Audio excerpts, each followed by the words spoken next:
Bem-vindos à segunda temporada do nosso podcast, o Privacidade em Foco. Esse é o primeiro episódio de muitos que virão para essa nova temporada que tá simplesmente incrível, não é, Mari? Tá sensacional, a gente selecionou convidados muito especiais para os nossos episódios que vão ser mais específicos, né, mais nichados agora nessa segunda temporada. E caso você não tenha visto a primeira temporada, em que a gente se apresenta todos os episódios, eu sou a Mariana Risse, sou advogada, especialista em proteção de dados e atuo como DPO. E eu sou a Karina Santos, também sou advogada, especialista em privacidade e proteção de dados. E aqui no nosso podcast, nós simplificamos esse universo da privacidade, falando para você que é um pequeno, um médio empresário e que tem interesse em desbravar, né, conhecer muito mais sobre todas essas áreas que interessam para o seu negócio. Hoje aqui conosco nós temos duas convidadas incríveis, duas advogadas brilhantes que atuam numa área que é muito específica, aquela área do dinheiro, o Venture Capital. Então, hoje aqui conosco, senhoras e senhores, eu tenho a Marcela Marconi, que ela é a advogada sênior da equipe de Venture Capital do Batista Luz Advogados, professora de Direito Societário na pós-graduação do IBMEC São Paulo, mestre em Direito Empresarial pela PUC São Paulo, e ela tem também um Master em Law pelo INSPER, e ela também é membro da Comissão Especial de Direito Empresarial da OAB São Paulo. Marcela, muito obrigada pela sua presença, obrigada por aceitar o nosso convite, seja muito bem-vinda à segunda temporada do nosso podcast. Eu que agradeço, meninas, é um prazer estar aqui, vamos conversar, vamos entender a intersecção desses dois mundos que são super interessantes a gente aprofundar. Obrigada, Má. A nossa segunda convidada também é extremamente especial, é a Adriana Gomes. Ela é cofundadora da Ponteia, que é uma consultoria voltada a fomentar investimentos em empreendimentos de impacto social. Amamos. E é advogada especialista em Venture Capital e em Corporate Venture Capital, tendo sido ranqueada no Legal 500 e na Chambers and Partners. A Adriana tem formação acadêmica na área jurídica, ela é formada pela Universidade Federal do Pernambuco e tem um MBA em Finanças pela GV. Ela compôs o time representante do Brasil na etapa regional de Venture Capital Investment Competition, realizada no Colorado, Estados Unidos. Então, Dri, muito, muito obrigada por ter aceitado o nosso convite. É uma honra te receber aqui. Prazer estar aqui primeiro, gente. Obrigada pelo convite. Eu atuo na Ponteia. A Ponteia é uma empresa voltada a ajudar investimentos a serem realizados em empreendimentos que tratam de impacto socioambiental. Então, para negócios que tenham esse foco de atuação, ou seja, eles resolvem problemas socioambiental, a Ponteia presta consultoria para auxiliá-los na jornada de captação de investimento, que a gente vai falar um bocado sobre isso aqui hoje, e é um mercado que sofre muito por esse distanciamento de conhecimento de como fazer um negócio socioambiental parar de pé, ter sustentabilidade financeira, e a Ponteia vem como uma ponte para suprir esse gap, essa momento vago que existe para auxiliá-los na construção dessa jornada. Bacana, relevantíssimo. Parabéns pelo trabalho. Obrigada. Mai, você, fala um pouquinho pra gente. A Adri hoje trocou de chapéu, eu ainda estou na parte jurídica, eu sou advogada sênior no Batista Luz Advogados, um escritório aqui de São Paulo bastante voltado para o setor de tecnologia. É um dos poucos escritórios do Brasil que tem essa área segregada de Venture Capital. A gente vai falar um pouquinho da diferença disso para as demais áreas de corporate e societário de uma forma geral. E a gente trabalha com profundidade especificamente nesse ecossistema que é tão diferenciado e tem tantas peculiaridades, tanto na prática quanto na parte jurídica. E vale a gente comentar que vocês duas já trabalharam juntas, não é mesmo? Sim, um bom tempo. Foi um prazer, inclusive. A gente tem bastante história para dividir com vocês. Vocês já viram que as nossas convidadas Não são pouca porcaria. não são coisa pouca, né? Elas, assim, são incríveis com atuação nacional e internacional. Então, esse aqui realmente vai ser um episódio que a gente vai querer desmistificar esse tema, né? Eu acho que a palavrinha Venture Capital já é difícil, Em si, né? já é desafiadora. Já é desafiadora. Então, pra gente começar esse podcast, Marcela, conta pra gente o que é esse tal desse Venture Capital, como é que ele funciona na prática? Vamos lá, gente. O Venture Capital, para a maioria das pessoas, é colocado de uma forma geral dentro do âmbito do direito empresarial, do direito societário, tá? Então, dentro desse mundo de relação entre sociedades, entre investidores, entre sócios de uma forma geral, tá? Como que ele se torna mais específico? Ele está relacionado a investimentos parciais em sociedades. Depois a gente vai aprofundar um pouco mais e comparar com outras áreas, mas a ideia principal é que você tem uma sociedade que precisa de investimentos para ela crescer. Tem vários estágios, a gente também vai falar disso, pode ser um estágio muito inicial ou um estágio um pouquinho mais avançado, mas ela precisa desses investimentos para ela crescer, e aí você tem sempre alguns investimentos que vão sendo realizados de forma sequencial para esse crescimento dessa sociedade. Então, o Venture Capital cuida desses investimentos, da relação entre investidores e investidas, da relação entre os investidores de uma forma geral, para eles coexistirem nesses investimentos que eles fizeram. Então, é uma área bastante interessante e bastante específica. A gente vai... Bastante específica mesmo. E ela é uma área, assim, só para a gente entender, já que a gente fala para pequenas e médias empresas, tem a ver com esse público ou é só para empresa grande? Não, tem... Na verdade, geralmente para empresas que nasceram ou estão crescendo, então geralmente para pequeno porte. A gente pode dizer que geralmente as pequenas e médias empresas são as investidas. Exatamente. Ó, 2 termos, então, para o pessoal aí de casa já começar a aprender aqui com a gente. Venture Capital, então, é para todo mundo. Então, se você é um pequeno, médio empresário, viu esse tema e ainda não entende como ele se encaixa no seu negócio, entenda hoje que ele faz sentido para você. Então, fica até o final para a gente entender Caso você mais. queira captar investimento. Exato, ó, dinheiro, La Plata. Bom, então já que a Marcela falou que são investimentos que acontecem de forma faseada, eu queria que a Adri explicasse pra gente quais que são os estágios de investimento, os estágios típicos, né? A gente sabe que existe algumas rodadas, e aí eu queria que você desse uma palavrinha com o pessoal sobre isso também pra entender o contexto, né? O big picture, assim, da Sim, coisa. claro. Antes de tudo, eu vou quebrar uma triste expectativa, porque até a gente estaria atrás do Venture Capital, mas de fato são destinados para pessoas jurídicas, sempre. Então, pessoas físicas não vão captar esse tipo de recurso. Maravilha. E ele tem um destino muito específico, que é garantir que o investidor tenha o retorno sobre o seu dinheiro. Então, não é uma doação que não vai ter nenhum retorno. Então, se você espera um recurso totalmente subsidiado, que você não precise retornar, também não seria o melhor caminho seguir o Venture Capital. A relação de sociedade vai ser para que todo mundo se torne sócio, buscando o mesmo produto ao final, que é o retorno financeiro. Então, é necessário que quem busque esse tipo de financiamento saiba que tem contrapartidas muito importantes por causa do recebimento de um recurso tão relevante. E o quanto que você precisa desse recurso e o montante é que vai gerar os estágios de investimento. Os estágios de investimento, eles vão crescendo conforme a maturidade da empresa. E essa maturidade, ela vai combinando de acordo com qual estágio de mercado em que ela está. Normalmente, o Venture Capital está atrelado a empresas que podem dar um retorno de investimento exponencial, porque é aí que você tem mais retorno sobre o capital investido.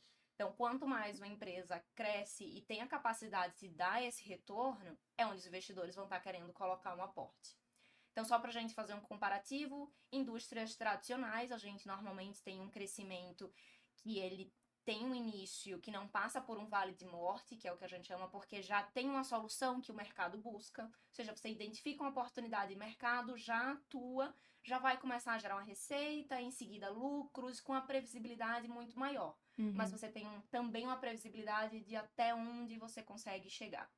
Para as empresas que têm o perfil do investidor de Venture Capital, ela tem uma jornada que a gente chama de jornada J, porque ela tem um vale de morte, que seria a curva de baixo do J. Que é quando ela só dá prejuízo. Exato. Vale de morte, é assim. E quando muitas ainda não- delas não dão Não certo, conseguem se não recuperar. conseguem subir.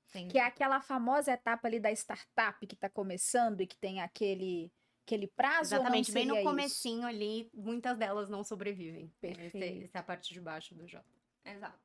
Que aí vai avaliar se ela tem uma aderência ao mercado, se ela tem aderência de cliente, se o mercado realmente tem interesse por aquela inovação, que às vezes é muito nova. Então, você pode ter um momento de mercado que não está propício para aquela tecnologia ainda. Só que, por outro lado, se eu colar no mercado a solução, o crescimento dela é incomparável. Por isso que a curva do J pode subir exponencialmente e é o que o investidor de venture capital espera. Então, a depender desses estágios em que você tá, se você tá só numa ideia que pode ser uma ideia de $1 bilhão, ou se a sua ideia já tá rodando bem e você tá num estágio de tracionar, são tipos de investidores diferentes e tipo de capital diferente que você precisa.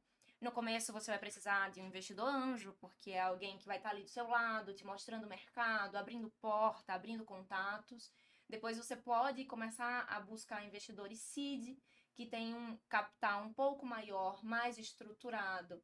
Começa a ter um pedido de governança melhor, porque você já está dando um retorno, já está começando a vender o seu produto, sua ideia já está no mercado.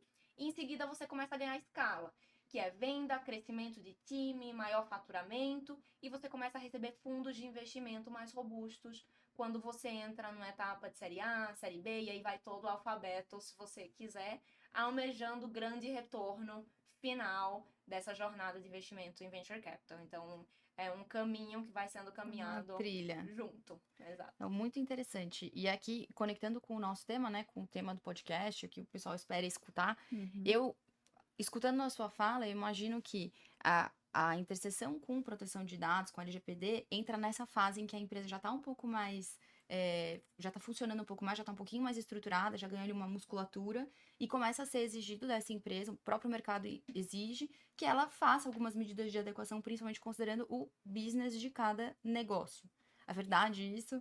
Ou não necessariamente? Viajei. Não necessariamente, porque a gente tem modelos de negócio muito diversos. Para algumas empresas, ter o Privacy by Design hoje é indispensável para você começar a sua jornada.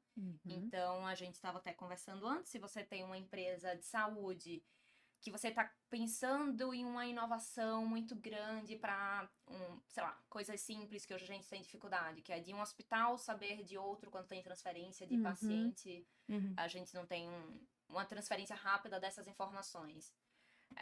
Se a sua solução é essa, esse é o centro da sua solução, não tem como você não pensar na proteção desses dados. Qualquer pessoa que você falar, você pode estar só na ideia, você não pode ter programado nada. Vão querer saber. E os dados, hoje em dia, vão se perguntar dos dados. Da mesma forma com dados de criança e adolescente, para soluções educacionais, que envolvam entender a performance, entender bons resultados em vestibulares.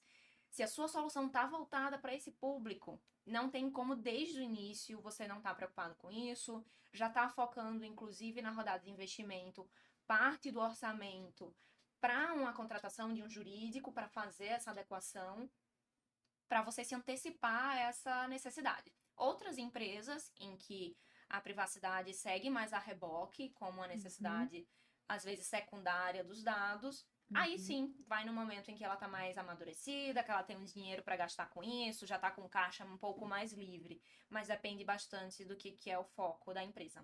Legal, achei muito legal a fala da Adriana, porque hoje a gente tem uma falsa crença no mercado, né? Não nessas empresas que estão tentando captar investimento, mas o nosso público mesmo, até uma informação de bastidor, né? A gente estava conversando antes, a gente tem um problema muito grande de conscientização.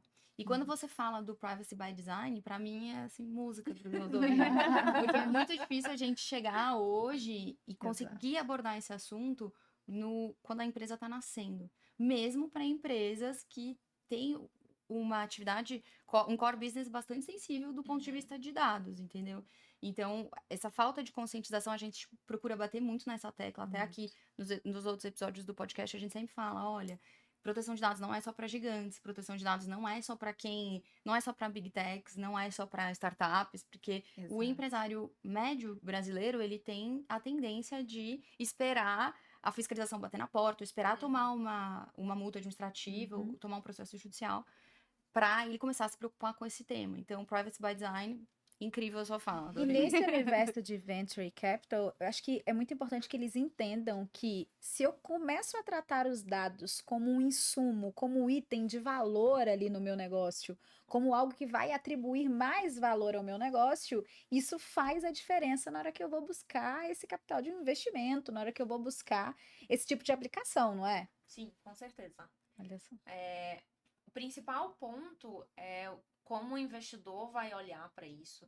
A gente sempre comenta muito sobre o papel que o investidor tem de conscientizar as investidas, e a gente está falando de investidor de venture capital ou investidor de mercado tradicional, por exemplo, bancos que vão financiar pequenas e médias empresas de mercado tradicional.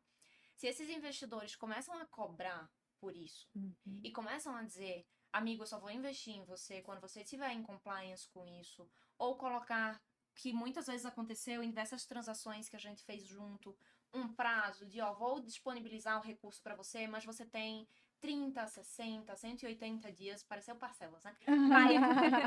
Um determinado período de tempo para se adequar e caso você não faça, vão existir penalidades no contrato, é quando o investidor passa a ter um papel muito importante nessa conscientização que impacta todo mundo da sociedade, né? Quem hoje não já recebeu 15 ligações de spam porque nosso telefone vazou e você não sabe se é um parente seu que está doente no hospital e tem um número desconhecido e você atende aquele velho mudo porque o seu dado vazou. É algo que impacta a sociedade e como os investidores podem fazer uma grande diferença ao cobrar isso nos seus documentos, pedindo para o seu jurídico, fazendo essa exigência que impacta todo mundo. Mais uma vez. Perfeito. Palmas. Se eu pudesse te aplaudir aqui agora, eu aplaudiria com certeza. A gente, falando do último episódio que a gente gravou da primeira temporada, a gente falou muito sobre relações com fornecedores. E como que o mercado de proteção de dados está passando por um momento agora de que as empresas que eram maiores, e especialmente as empresas com matriz americana ou matrizes europeias, elas já obrigavam as suas filiais aqui brasileiras a implementarem projetos de adequação, porque elas já tinham essa mentalidade, né, de precisa cumprir e acabou. O GDPR, as leis estaduais americanas, enfim, ali a gente tem leis específicas, né, de consumidor, de dado de saúde nos Estados Unidos, enfim. Porém, agora a gente está numa uma segunda onda de projetos de adequação, que é a onda em que as empresas maiores já se adequaram e elas não contratam fornecedores que também não assumam esse compromisso. Porque uma vez que você transfere um dado para um terceiro, a responsabilidade perante o consumidor, o titular de dados, né, perante a sua clientela, é sua, porque você transferiu para um terceiro que não é cuidadoso. Então, é muito, muito legal a sua fala, porque ela combina as duas coisas. Então, da mesma forma que as empresas contratantes estão exigindo isso dos seus fornecedores, os investidores estão colocando isso como uma condição para financiar empresas pequenas ou para reduzir esse investimento, né? Se você não cumprir, você vai ter um aporte menor e por aí vai. Eu acho que a gente pode até, inclusive, dar um bom palpite. Você estava mencionando que no exterior isso já é mais consolidado, é uma cultura que já vem de algum tempo, que efetivamente investidores, operadores de uma forma geral, nos Estados Unidos, na Europa, já exigem isso de uma forma mais consistente.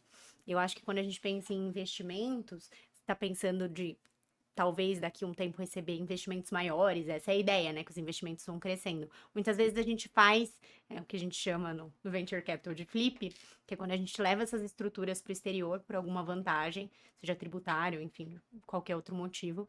Então, muitos desses investidores iniciais já pensam nessas próximas fases e já pensam que investidores do exterior não vão querer investir se isso não tiver arrumadinho dentro de casa. Então, é uma forma da gente trazer essa cultura que já está lá fora para dentro de casa por meio dos investidores. Como A gente pode dizer, então, que a LGPD seria um diferencial competitivo.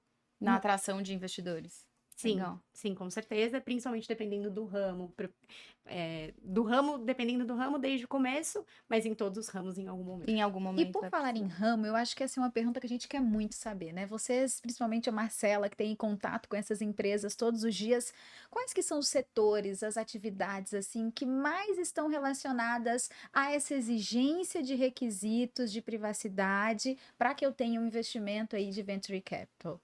Acho que, como a Adri colocou, esses que eu não sei super tanto sobre LGPD como vocês especialistas, mas principalmente essas que a gente pode falar de dados sensíveis. Então, quando a gente trata de criança e adolescente, quando a gente tem alguma coisa relacionada à opção religiosa, quando a gente tem algum dado relacionado à saúde.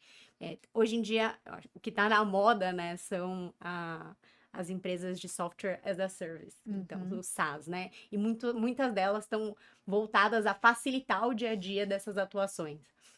Que são básicas, existem desde que a sociedade é sociedade, mas está voltada a facilitar tudo isso.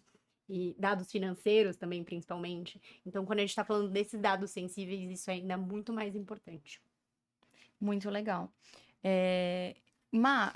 Eu queria voltar um pouquinho um tópico, porque uma pergunta que até uma pergunta pessoal minha, tá? Qual que é a principal diferença entre o investimento venture capital e uma captação normal de qualquer outro tipo de M&A, assim? Por que é um nicho tão específico? Em que ela se diferencia do M&A, tá? De fusões e aquisições aqui, para não ficar só em letrinhas. Fusões e aquisições tradicionais. O que é diferente? É diferente porque quando você fala em M&A, você fala em operações em que você vai comprar, se não toda a empresa, uma grande porção dela ou um controle dela. Você que está pegando aquilo para você. Quando você fala em venture capital, a principal diferença que se destaca é você está investindo um pouquinho porque você está esperando um retorno. Então, dependendo da fase de investimento, como a Adri trouxe, muitas vezes você não vai seguir com aquela empresa. A ideia nem é seguir com aquela empresa. Você quer investir e daqui a um período você quer desinvestir quando ela estiver recebendo outros investimentos, que a gente chama de eventos de liquidez. Quando ela receber um investimento maior, você pega o seu investimento de volta com algum retorno e sai. Então, você tem todo esse fluxo dentro do venture capital que se diferencia muito do M&A.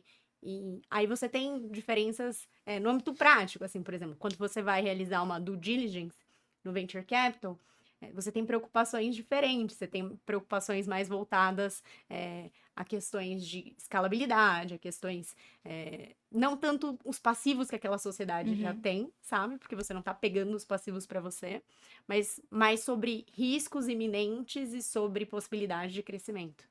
Então, são essas diferenças. Mas acho que a Adri também pode me complementar um pouco.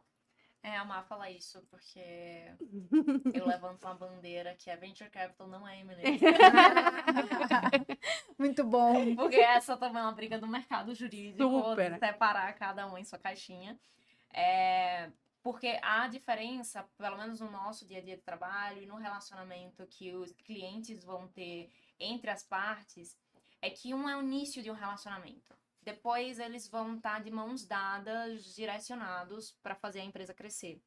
Quando você faz a troca de controle, quando a Má falou, ainda que aquele fundador permaneça na operação, porque se comprometeu com a meta para receber mais recurso depois, que é o famoso earn-out, a gente tem uma quebra de um relacionamento, né? Aquele fundador não vai estar mais no controle das decisões da empresa. Você passou a bandeira.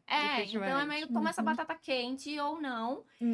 E é diferente de um relacionamento que você tá dando as mãos e vamos juntos porque acreditamos juntos nesse negócio e eu vou ficar rico e você também. No M&A você está ficando rico agora e eu espero ficar rico depois. Então tem uma separação de interesses que é muito nítida no relacionamento entre as partes, no que é negociado, na preocupação de auditoria e principalmente no papel do investidor, inclusive sobre o perfil de ser mais agressivo, de não ser, porque como a Má comentou, um vai carregar o passivo, né, que são dívidas trabalhistas, dívidas fiscais, para ser super prático com ele. No outro, você vai direcionar, vai dizer, vou investir, sei lá, 50% do que a gente combinou agora, o resto eu só invisto quando você resolve isso aqui. Exato. Então, tem um jogo muito diferente entre os dois e cada um acontece em um momento diferente. Se a gente pegar a jornada, o M&A seria a etapa final da nossa jornada do Venture Capital, que é onde todo mundo fica rico, para ser simplista. Então, todo mundo finaliza a sua jornada e segue feliz, porque outra pessoa comprou aquela estrutura. Uma operação que já deu certo, porque bastante gente investiu. E o Private Equity entra aqui também? A gente precisa fazer essa diferenciação em relação a ele? Podemos fazer. Vou tentar deixar simplista para não ser muito técnico. A gente gosta, tá? Continue, exato, que a gente tô no gosta. mote do podcast. O Private Equity, ele funciona como um guarda-chuva dentro do contexto desses investimentos em que você aporta capital em um terceiro em troca de participação societária, certo? Então, a gente tem vários tipos de investimento. Tem o investimento que a gente faz e só recebe o retorno com juros. A gente não tem participação societária. E a gente tem investimentos que a gente recebe participação societária de empresas que são privadas.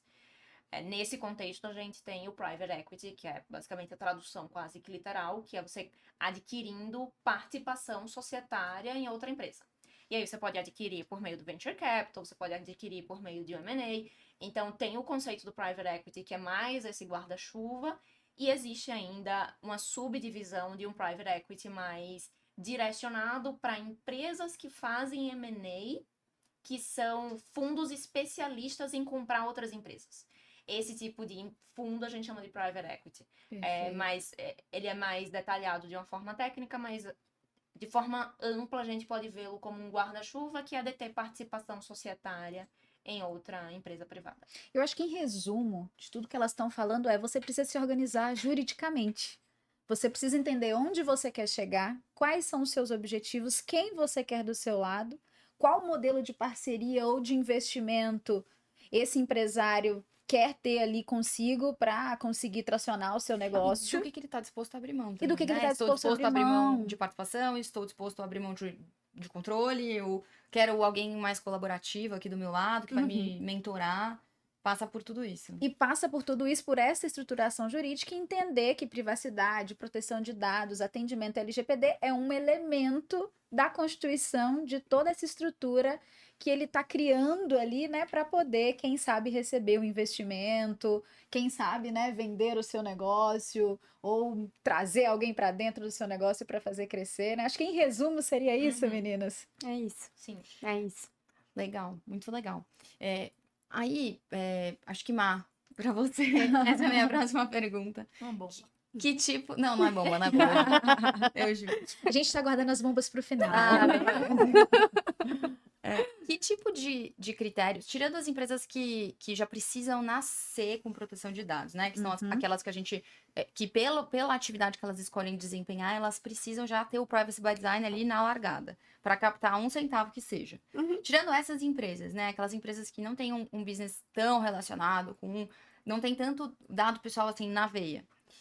Que tipo de aspecto que os investidores analisam mais para frente? Então, que tipo de due diligence que os investidores fazem nas rodadas mais adiantadas? Então, quando a gente está falando de, sei lá, uma série B, C, D, enfim, quando a coisa já está depois da curvinha do J. Tá começando a funcionar, se você pega se vocês pegam um caso desse, o que costuma ser discutido, né? Quais aspectos? Aí, pensando nas empresas que já estão, a galera que nos assiste, que já está um pouquinho mais estruturada, não está naquela fase de acabei de ter uma ideia, mas o que eles precisariam se preocupar?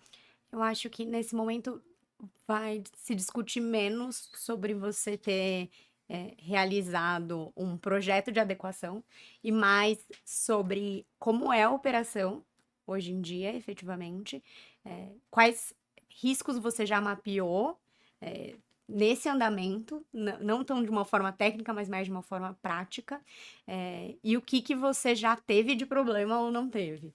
O que você já identificou de problema ou não identificou. Porque a gente sabe, por exemplo, que em algumas operações, vazamento de dado pode ser... A morte. A morte, a morte. definitivo. Então, eu não vou querer investir pra gente andar juntinho de mão dada se eu sei que você já teve um vazamento de dados super grande que causou uma multa enorme, uma indenização gigantesca. Então, mais eles procuram entender sobre essa operação, entender um pouco sobre os riscos e se já houve algum problema, algum passivo ou algum potencial passivo dessa operação. Eu acho que eu e a Mari, a gente se olhou aqui ao mesmo tempo, que a gente, na sua fala, a gente foi para o mesmo lugar. Isso se resolve com relatório de impacto. Ah, que lindo! O empresário faz um relatório de impacto que é justamente para entender quais são os dados que ele está tratando, quais são os riscos, as vulnerabilidades associadas a esse tratamento de dados, e ele define ali algumas boas práticas que ele vai implementar ao longo do tempo, né, como medida preventiva ou repressiva, aquilo que foi identificado, e a partir do momento que ele cria esse documento, ele já está atendendo um requisito obrigatório da própria LGPD. Então, Dois coelhos com uma machadada só seria o ditado aqui propício para isso.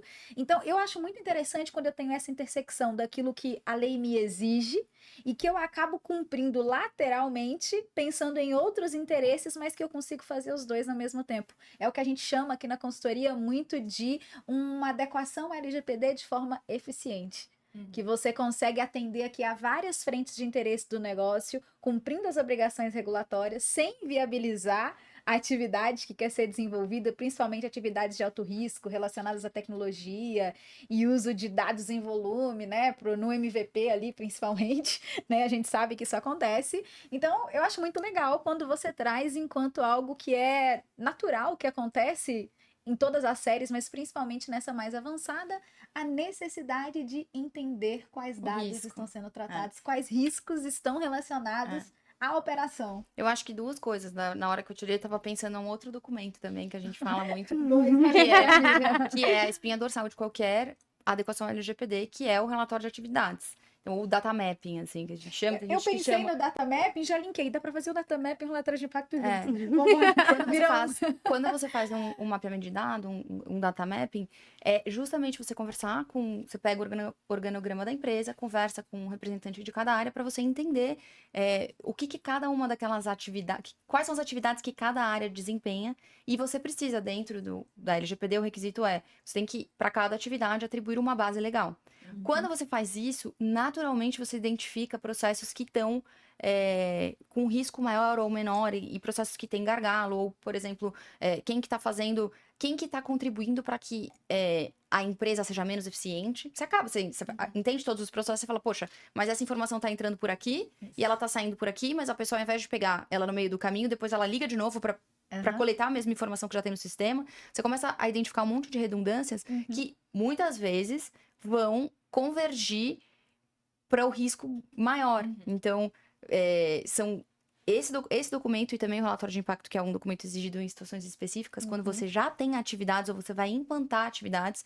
Por exemplo, vou desenvolver um produto novo ou vou desenvolver um módulo novo no meu SaaS, e nesse módulo novo eu vou tratar 1 milhão de dados de saúde ou de dados de criança, ou eu vou eu comprei uma outra empresa, e aí parte da minha compra foi justamente porque eu queria aquela base de dados, entendeu? Então, aí você faz um relatório de impacto, que eu acho que tem tudo a ver com esse momento e é muito legal. Acho que nesse momento, muito entender.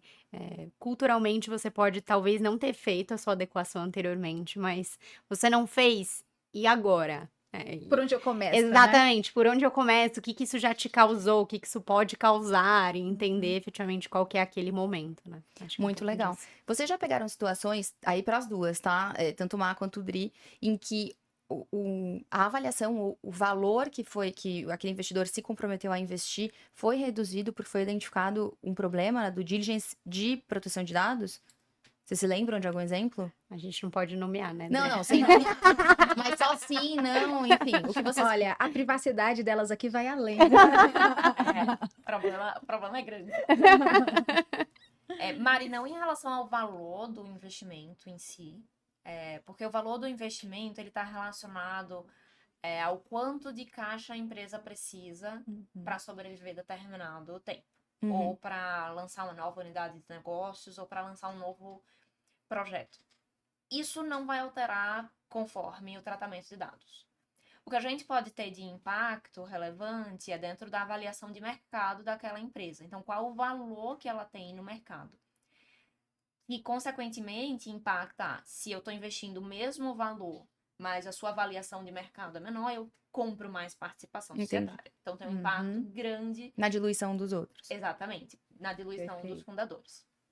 Esse impacto vai ser principalmente para empresas que têm isso como core, mas ainda assim, nos casos que a gente vivenciou, o resultado final foi o apontamento no relatório de auditoria que a gente faz, sempre antes de todo investimento. Então, é passar um raio-x na potencial investida para ver riscos que existem ali.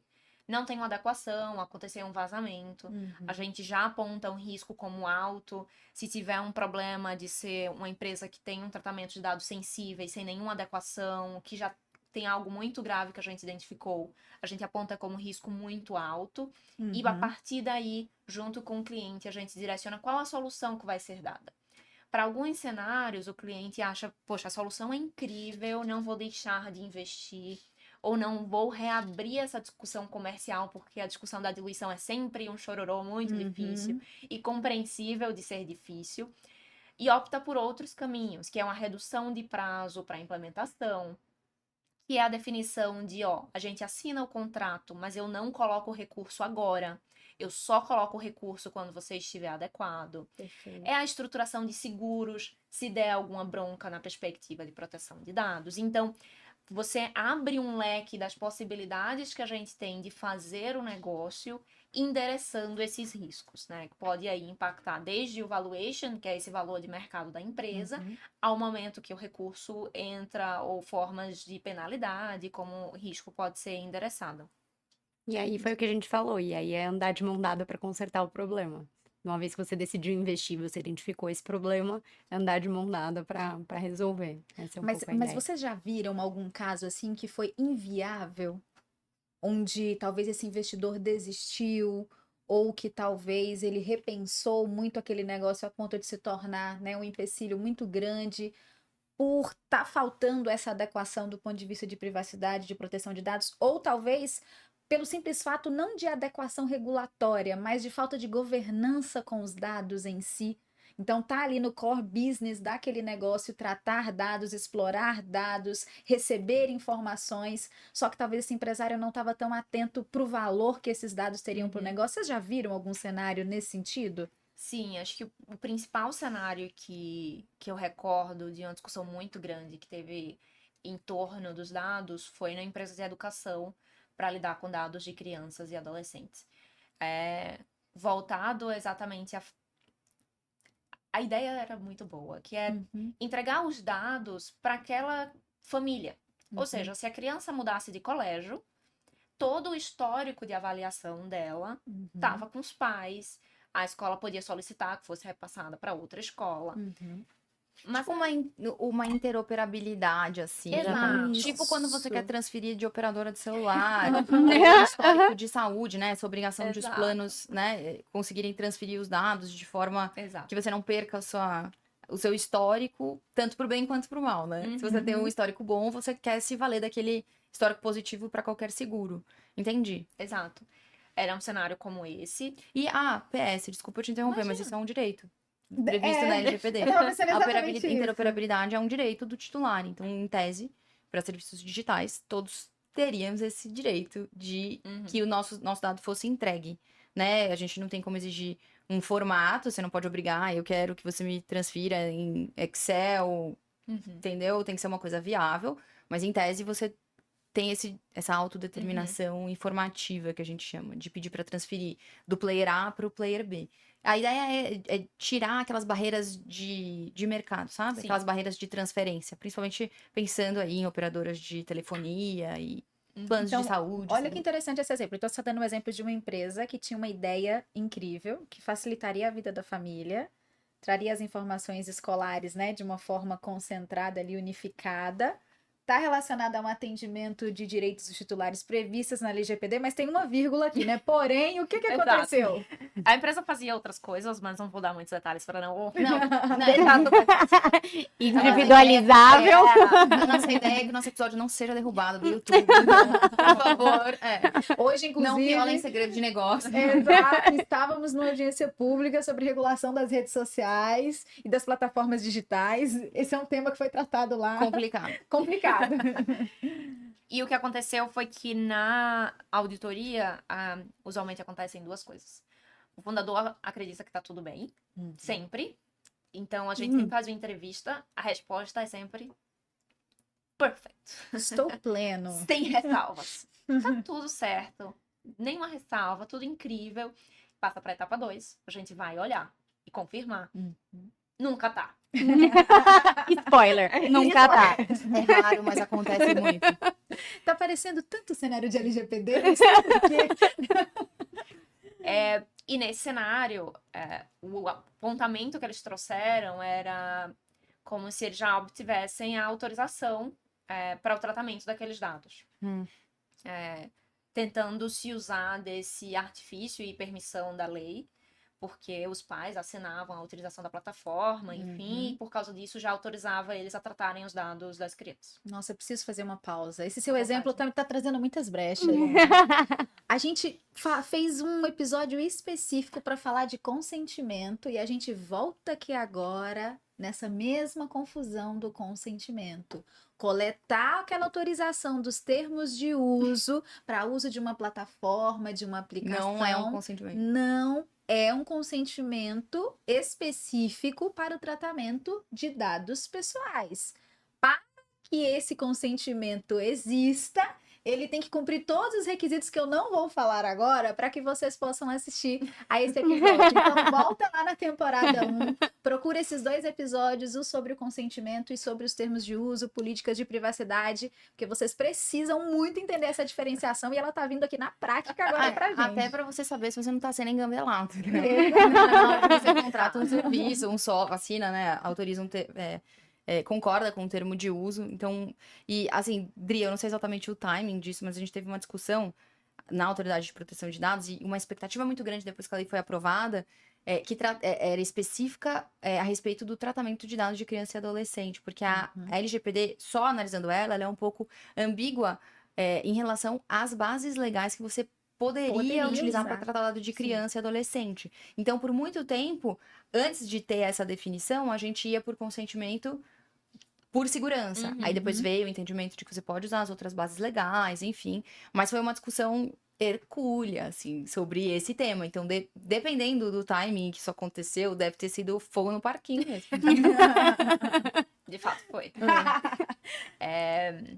E efetivamente foi uma grande questão para o investimento.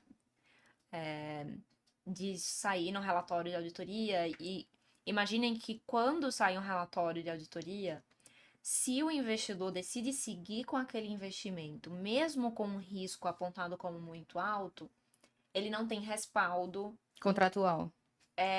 de uma perspectiva de responsabilidade do investimento. Que é, o gestor daquele investimento está sempre respondendo ao dono do dinheiro. Então, ele cuida de uma piscina de recursos de terceiros. Se desse qualquer bronca em relação a isso, os terceiros, que são donos do dinheiro, uma multa gigantesca em razão disso, iam olhar para o gestor e falar, o que você fez com o meu dinheiro? Porque você não olhou isso antes. E aí ele ia dizer, desculpa, eu olhei, só que eu não dei atenção. Então gera um ruído para todo mundo E a não pessoa observar esse tipo não de quer coisa. correr aquele risco, né? Óbvio, que é reputação no mercado. Exato. Então foi realmente um grande tema discutido. A gente discute muito como endereçar esse problema. Se ia impactar o momento do recurso entrar, por quanto tempo, e a empresa precisava de recurso para pagar a folha de funcionários. Ela precisava de todo jeito, o gestor não queria se submeter ao risco, então foi assim, uma discussão hercúlea, de fato, para endereçar o que ia acontecer. No final das contas, a gente parcelou em muitas parcelas a disponibilização de recurso para ir acompanhando passo a passo efetivamente a implementação e a adequação, porque eles não queriam se comprometer a implementar e adequar tudo de uma vez só, que era o que a gente, enquanto investidor, queria. Porque traz um risco para ele também, né? Ele não sabe se a ideia dele efetivamente vai funcionar e tracionar, né? Então, por que tanto investimento nesta Ele queria gastar o fase, dinheiro né? com outra Ele coisa. queria Ele queria destinar E pra vocês outra também bem coisa. sabem que não é um procedimento super rápido, né? Rápido, Então, a é. gente aqui pensando no investidor, a gente fala, não, resolve pra ontem, pra gente já investir Não com dá. tudo resolvido. Não dá. faz sentido. Não Não tem dá. como. Pra gente, 3 meses aqui para adequação de um negócio é trabalhar muito, é chato para Exato. conseguir. Mas 3 meses para alguém que tá aí tentando colocar uma ideia no mercado é um ano, É isso. né? A visão dele E- é isso. E eu digo até mais, assim, para estruturas menores, no sentido de, não estruturas menores, mas menos organizadas, o projeto, no meu entendimento, cara, não sei se você concorda, mas eu acho ele mais difícil ainda. Muito. Porque se você tá naquela fase de startup, a gente não falou especificamente de startup, mas vamos falar sobre isso já já. Quando ninguém tem processos bem definidos, e geralmente nessas estruturas de startup, todo mundo tem vários chapéus, né? E uma única pessoa faz várias coisas, ninguém sabe por quais processos responde e as coisas não estão desenhadas ainda. Então, você vai fazer uma entrevista de mapeamento com uma pessoa dessa e ela fala assim, eu faço tal coisa. Ah, legal. Então, isso é um processo. Ah, não, mas às vezes eu faço de outro jeito. Sabe? Então, é muito desafiador enquanto consultora, né? Enquanto advogada, fazendo entrevista de mapeamento, porque nem a pessoa sabe exatamente quais que são as ela responsabilidades dela. E isso Exato. atrasa muito o projeto. Eu já participei de projetos de adequação em startups e foi um terror, porque as coisas mudam todos os dias. Então, você coloca uma coisa ali no seu mapeamento e está tratando aquilo como verdade. Daí passa uma semana e contrata Já é uma outra nova coisa. pessoa e essa nova pessoa já tem as próprias manias e faz tudo diferente e você perdeu aquela entrevista. Você tem que começar a analisar aquele setor, por exemplo, do zero. Então é um pesadelo. Sabe uma coisa, uma metodologia que eu desenvolvi? Porque depois de enfrentar muito esse desafio de hoje ser um dia com outra pessoa, outro ser outra dessas empresas menos estruturadas, né, com menos maturidade organizacional, eu criei uma metodologia ali de mapeamento que é de fluxos e processos. Então é como se a partir do nosso mapeamento de dados e atividades de dados de atividade de tratamento de dados pessoais, a gente também mapeasse o negócio. Então, quando eu termino o nosso data mapping aqui, a gente já tem um organograma e um fluxograma de todas as atividades que são realizadas por aquela área Então, que foi assim, mapeada. Se você não sabia o que você faz, é Agora isso que você você sabe. faz. Então, a gente costuma falar que esse é um plus aqui da consultoria, porque a gente entrega o que é obrigatório para a lei, que é o mapeamento dos dados, e paralelo a isso, o cliente tem ali um organograma e um fluxograma todo desenhado, bonitinho, com atribuições e tarefas, que ele pode, inclusive, usar para treinar a próxima pessoa que vai chegar na área. Então, ao invés dela chegar do zero, ela já chega partindo Sabendo o que ela vai fazer. daquele fluxograma que a gente traz enquanto representação da área, da atividade que vai ser desenvolvida, e a partir dali, se ela muda alguma coisa, ela me informa onde ela mudou. Então é como se eu fosse num ponto, né, num bullet point ali, olha, essa daqui eu não faço mais, essa daqui eu mudei para cá, e a gente só reorganiza e continua trabalhando ali em cima. É um método que a gente desenvolveu aqui para lidar com isso, para conseguir ajudar a vida. Precisamos desenvolver. Precisamos. Não era pra ter sido assim. Brincadeira. No fim, então, para concluir seu exemplo, que foi tremendamente interrompido. Mas acho que foi ótimo que passamos por diversos pontos. Exato. E no final, enfim, a gente precisou de muita negociação para viabilizar. No final das contas, a gente dividiu o máximo que podia etapas da adequação para que o recurso fosse liberado só conforme cada etapa fosse cumprida. Foi super complexo, exatamente por causa da privacidade dos dados. É uma responsabilidade gigantesca que a gente está falando, tanto por parte da investida quanto por parte do investidor. E a iniciativa de vocês, acho que reforça um ponto até que a gente estava conversando nos bastidores, que é a nossa função jurídica dentro das áreas que a gente atua, de privacidade de dados, venture capital, de atuar lado a lado com os negócios, quebrando um pouco aquela barreira do jurídico ser mero custo, do jurídico ser meramente operacional ou meramente para execução, ou uma implementação à la ChatGPT. Que não funciona, tá, gente? Só para lembrar, não funciona. Que efetivamente tem um ganho, que um olhar treinado, é uma experiência treinada que faz toda a diferença, né? E, obviamente, usar essas ferramentas nos auxiliam muito no nosso dia a dia, mas olhar o nosso posicionamento como parceiro dos negócios e parceiros dos clientes para fazer as coisas acontecerem conforme estágio, conforme a complexidade que é necessária, é indispensável na área de vocês, na nossa, para que as coisas fluam melhor. Eu ia perguntar para Marcela, porque eu queria muito que ela falasse como que você acha que quem está nos assistindo poderia se preparar, se estruturar para passar por todo esse percurso. Uma pessoa que quer futuramente, ou num futuro não tão distante, captar um investimento, o que ela deveria fazer? Não só pensando em privacidade, tá, meninas? Assim. Isso, de modo geral. Primeiro nos contratar. Eu acho que é o primeiro conselho. Recomendo, inclusive. Acho que é o primeiro conselho. Mas brincadeiras à parte, eu acho que é efetivamente tentar ter a consciência geral de como vai funcionar o seu negócio. Que efetivamente é uma coisa que, como a gente estava discutindo agora, que em startups, em fase inicial, de uma forma geral, a gente não tem tanta clareza. Mas quanto mais clareza você tiver, quanto mais. Isso vai doer de ouvir, mas quanto mais histórico documental você tiver. Ai, gente, por favor. Burocracia. Burocracia do bem.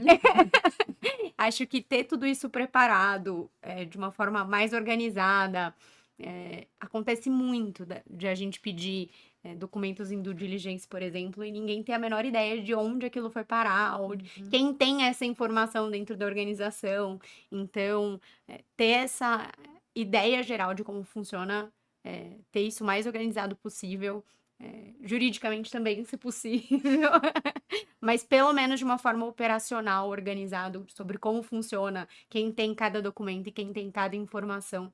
Eu acho que você passa por esse processo de uma forma muito mais tranquila. Eu tendo a dizer que a negociação é complicada, mas o que as pessoas mais sentem nesse processo é a due diligence, porque é realmente um processo muito burocrático, muito dolorido, muito... E efetivamente, se você não tem nada disso organizado, pode ser um pesadelo. A gente sente bastante isso durante as entrevistas de mapeamento, porque embora não se trate de uma auditoria, não se trata de uma due diligence, muitas pessoas, né, que acabam sendo designadas como responsáveis de áreas, elas acabam se sentindo um pouco auditadas, né? E especialmente quando a gente tem funcionários mais antigos ou que estão no negócio desde muito cedo, que elas ficam com receio. Poxa, é meu segredo de negócio, por que eu vou contar pra você? Não foi eu que te contratei, sabe quem é você? Então, a gente passa por essa jornada também durante os projetos de adequação LGPD, porque ninguém gosta de sentir que está sendo monitorado, né? De que está sendo auditado. Então, a gente precisa, da mesma forma que você falou que quando a gente está falando de venture capital, é uma jornada que você constrói junto e tentar não colocar o jurídico como uma barreira, como um mero custo, a gente tenta sempre construir junto com o cliente uma parceria de, olha, a gente não tá aqui para acabar com o negócio, a gente tá aqui para entender como é que vocês trabalham e para que vocês tenham mais segurança jurídica na hora que vocês estiverem fazendo as atividades de vocês. Então, eu acho que o tema tá casando muito legal. Muito.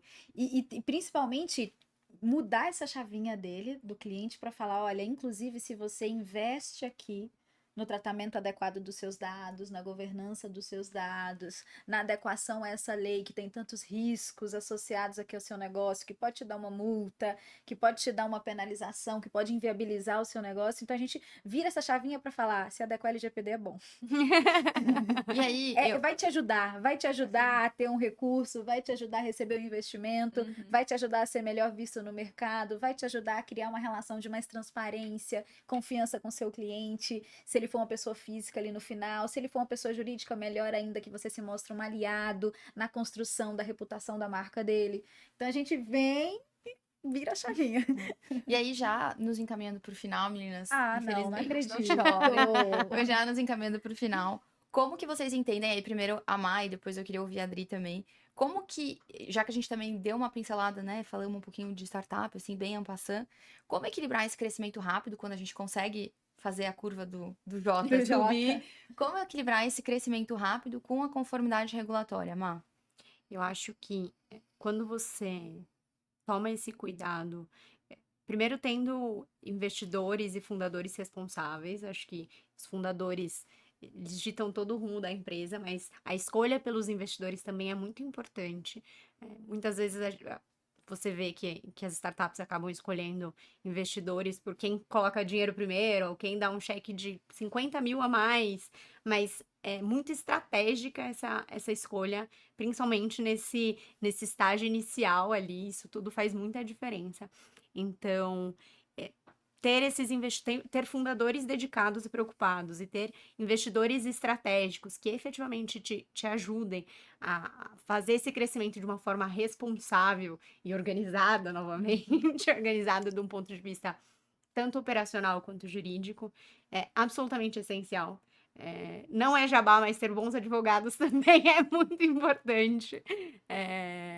Os advogados, a gente precisa também virar a chavinha nessa cultura de uma forma geral. De advogado ser custo, porque no final das contas, ter isso muito bem organizado facilita efetivamente a te trazer dinheiro, a te valorizar. Eu acho que isso muitas vezes as pessoas percebem tarde demais, quando já perdeu muito valor, quando já apanhou bastante do mercado. Então, acho que as pessoas, de uma forma geral, contribuem muito às suas escolhas de quem vai estar lá de mão dada para o desenvolvimento do seu negócio. Perfeito. Dri, anything else? Eu acho que só para complementar, gente, na cultura de startup, o ecossistema foi muito moldado numa perspectiva de que você precisa fazer rápido para você errar rápido e mudar o quanto antes. Só que isso foi absorvido pelas pessoas de uma maneira que significa fazer as coisas de qualquer jeito. O que eu acho que são coisas totalmente diferentes. Sim. Com certeza. O fazer rápido é fazer o melhor que você pode numa velocidade de aproveitar o timing de mercado. Não significa que você precisa fazer de qualquer jeito. Senão você pode aproveitar o timing de mercado, mas a preço de quê? Morrer na praia depois. Né? Exato. Ficar ali na curva do J. E ficar Isso que No vai Vale da acontecer. Morte. Exatamente, de ter um custo muito maior depois para a gente corrigir os erros que não foram endereçados desde o início. E um custo de ter uma cobrança de um investidor que não é agradável nunca. No custo de você crescer muito, ter uma folha de pagamento grande para pagar, ter a necessidade do recurso para pagar a folha de pagamento, que acontece muito com startup, né? Se estrangula o máximo possível para crescer, não tem dinheiro para pagar a folha, precisa de um investimento rápido e recai em um problema como esse, que é algo de uma maneira perspectiva de resolver os problemas que as startups resolvem com tecnologia, inovação, deep tech, e não se preocupar com privacidade de dados é algo meio juvenil. Poderia ter sido resolvido tão antes, tão tão mais amador, fácil, tão amador. mais barato, Exato. entende? Esse olhar é importante e, obviamente, tá escutando aqui o podcast para se atualizar e saber o que pedir para o jurídico, né? Ainda que você não tenha o conhecimento técnico enquanto empreendedor, fundador, mas que você saiba criticar o trabalho que chega, para saber que se um advogado cobra rios de dinheiro para colocar uns termos de uso que não vão dar o tratamento adequado, você já vai saber que você vai precisar destinar um recurso para alguém que te dê o aconselhamento correto. Exato.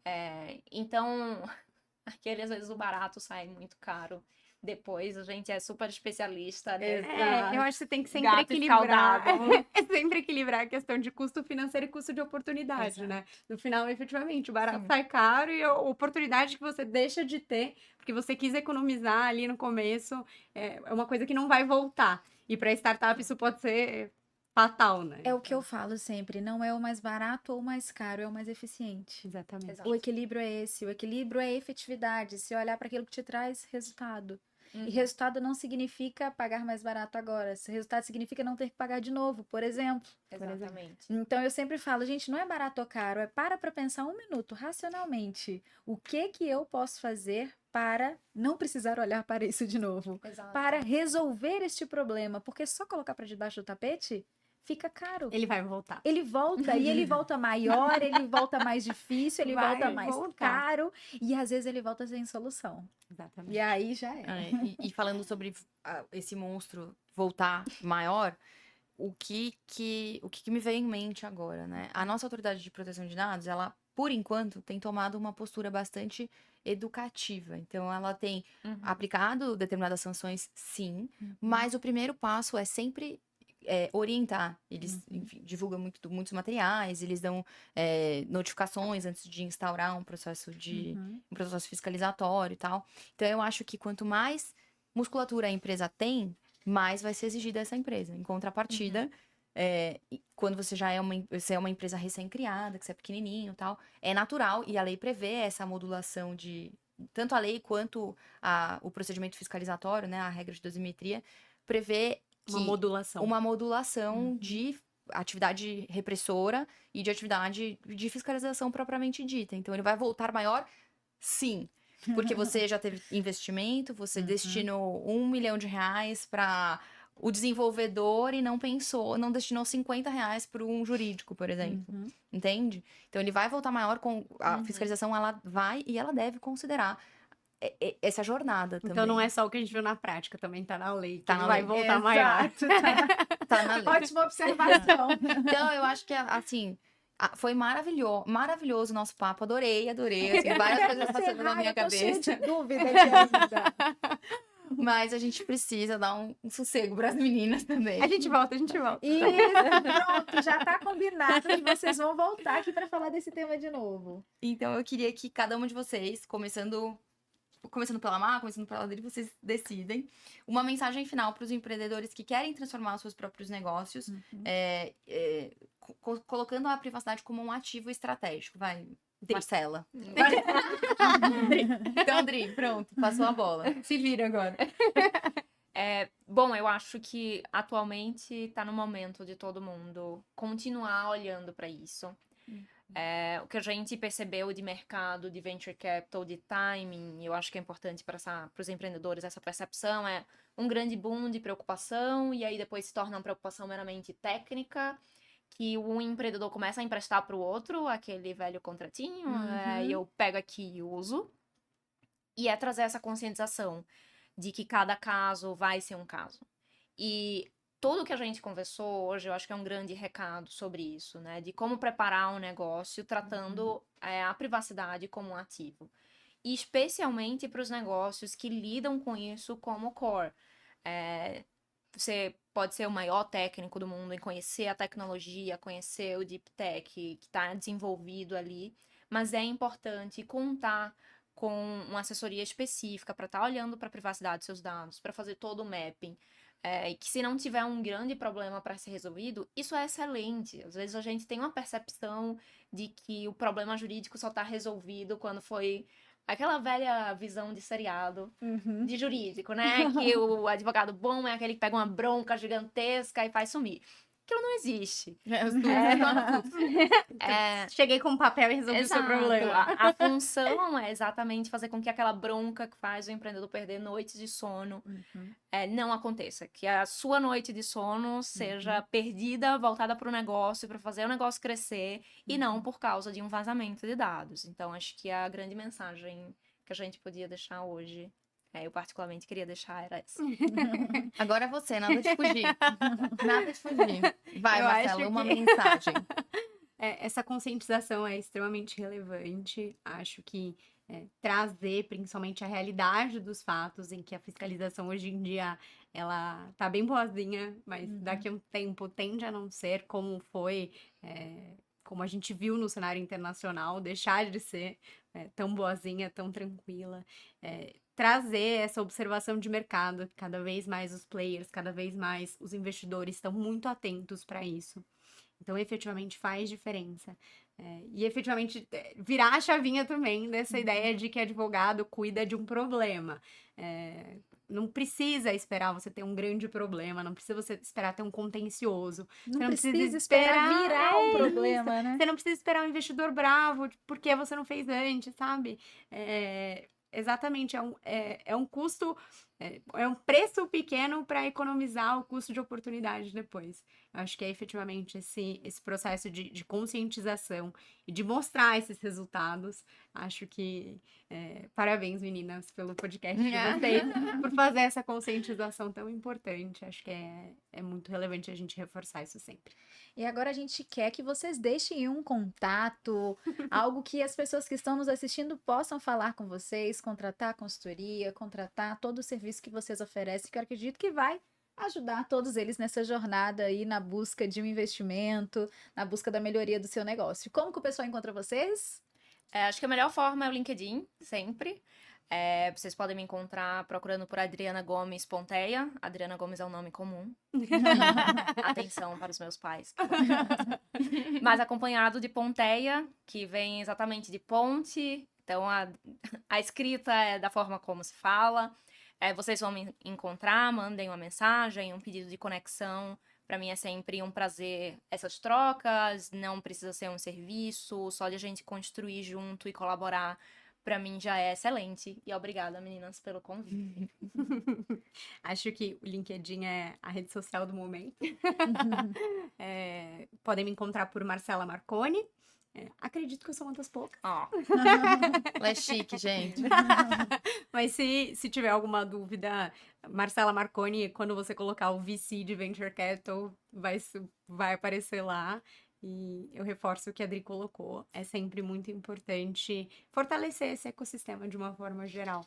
Então, não precisa ser uma procura por uma prestação de serviço, se for para a gente trocar uma ideia, se for para trocar um conselho, enfim, é sempre muito importante a gente construir junto. E é justamente por essa veia que vocês têm, essa paixão por transferir conhecimento, por levar para as pessoas um conhecimento simplificado, inclusive, acessível, que a gente fica assim, muito agradecida pela presença de vocês hoje no nosso podcast.